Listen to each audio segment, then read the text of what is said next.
Hi friends, ಇದು mini A C. ಇದು temperature ಬಂದ್ಬಿಟ್ಟು 16 ಡಿಗ್ರಿ ಸೆಲ್ಸಿಯಸ್ಸಿಂದ ನಿಮಗೆ 40 ಡಿಗ್ರಿ ಸೆಲ್ಸಿಯಸ್ವರೆಗೂ ಬರುತ್ತೆ. ವಾರ್ಮು ಇರುತ್ತೆ ಮತ್ತು ಕೋಲ್ಡು ಇರುತ್ತೆ. ಇಲ್ಲಿ ಈಸಿಯಾಗಿ ಇದು ಆಫ್ ಆನ್ ಮಾಡೋವಂಥದ್ದು. ಮತ್ತು ಟೈಮಿಂಗ್ಸ್ ಆಟೋಮೆಟಿಕ್ ಆಫ್ ಮಾಡೋಕ್ಕೆ 1 ಅವರಿಂದ ನಿಮಗೆ 12 ಅವರ್ವರೆಗೂ ಇದೆ. ಸೊ 6 ಅವರ್ಸು 5 ಅವರ್ಸು ಆ ಥರ ನೀವು ಟೈಮ್ನ ಸೆಟ್ ಮಾಡ್ಕೋಬೋದು.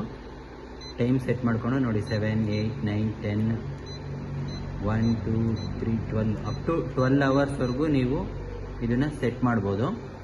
ಗಾಳಿ ಬರುತ್ತೆ ನಿಮಗೆ. ಸಣ್ಣ ರೂಮಲ್ಲಿ ಇದು ಒಳ್ಳೆ ಎಫೆಕ್ಟ್ ಕೊಡುತ್ತೆ. ಇದಕ್ಕೆ ರಿಮೋಟ್ ಕೂಡ ಕೊಟ್ಟಿದ್ದಾರೆ, ರಿಮೋಟು. ಸೊ ಇದು ಏನು ಪೇಪರ್ ಇದೆ, ಈ ಕ್ಲಿಪ್ಪು, ಇದು ರಿಮೂವ್ ಮಾಡಬೇಕು ನೋಡಿ. ಈಗ ವಾರ್ಮ್ ಅಂತೇಳಿ ನಾನು ಮಾಡ್ತೀನಿ. ವಾರ್ಮ್ ಕ್ಲಿಕ್ ಆಯಿತು. ಕೋಲ್ಡ್ ಮಾಡ್ತೀನಿ ನೋಡಿ, ಕೋಲ್ಡ್. ಸೊ ರಿಮೋಟ್ ಕೂಡ ಇದು ರಿಮೋಟಲ್ಲೂ ಕೂಡ ವರ್ಕ್ ಮಾಡ್ಬೋದು.